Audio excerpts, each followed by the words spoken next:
Na kwingineko, magwiji wa utangazaji wa shirika la utangazaji la Kenya wametuzwa kwa mchango wao katika kukuza tasnia ya wanahabari humu nchini. Wakati wa hafla hiyo, viongozi katika sekta ya habari walitoa wito wa juhudi za kuhifadhi historia ya utangazaji nchini na kukuza wanahabari chipukizi. Aaron Marie anatuarifu zaidi. Magwiji wa utangazaji humu nchini wametambuliwa kwa kuweka msingi thabiti wa tasnia ya wanahabari.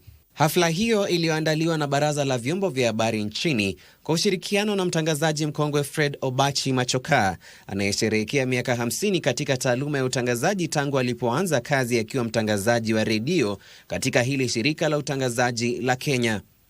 Hafla hiyo iliwatambua wanahabari waliotoa mchango mkubwa katika historia ya Kenya kuanzia kipindi cha uhuru hadi enzi ya dijitali.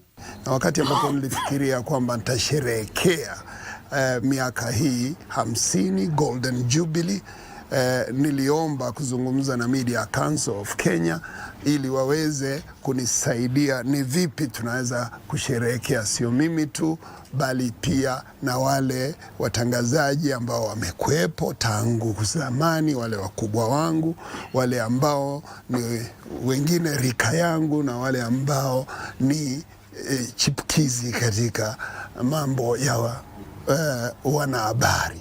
Afisa mkuu mtendaji wa baraza hilo David Omoyo alisema ni muhimu kuhifadhi kumbukumbu za wanahabari wa kongwe ili kulinda historia ya vyombo vya habari nchini.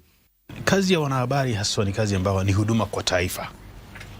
Ni sawa na wale ambao kwa maana bila wanahabari taifa haliwezi kuwepo. Umoja wa wananchi, kuwaelimisha watu, kuwatumbuiza jinsi kwa mfano wangao wanavyofanya katika rogaroga. Kwa hivyo unavyofanya wanahabari si kazi tu kama kazi yoyote, bali wewe unahudumia wananchi, unahudumia wasikilizaji na wasomaji wote. Kwa hivyo na waomba wanahabari kwamba msiondoka na msikate tamaa.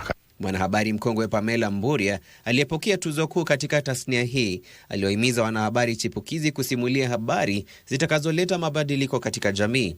Sometimes media people tell stories about other people but they easily fade away. So this recognition serves a big purpose. Aliyekuwa katibu wa habari katika ikulu Lee Njiru alizungumzia mabadiliko katika taaluma ya wanahabari humu nchini.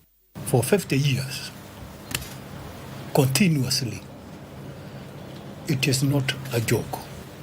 It needs celebration. Not only celebration,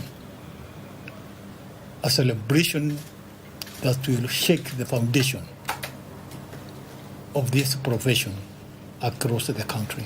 Rais wa chama cha wahariri Kenya Zubeida Kananu aliwahimiza wanahabari wenye uzoefu kuwalea wanahabari chipukizi ili waweze kukabiliana na mabadiliko ya teknolojia na mahitaji ibuka ya wasikilizaji na watazamaji. We can be watching 25-year-olds, 20-year-olds, 30-year-olds, 40-year-olds exit or get into early retirement or be forced to exit the newsrooms by the circumstances that we are currently facing. Badala ya kusubiri wengine watuzungumzie, we felt that we need to stand with our own. Huku sekta ya habari ikiendelea kubadilika, mustakabali wa wanahabari unategemea ukumbatiaji uvumbuzi, kuhifadhi maadili na historia inayokuzwa na vizazi vya wataalamu wa habari. Aaron Marie, Darubini.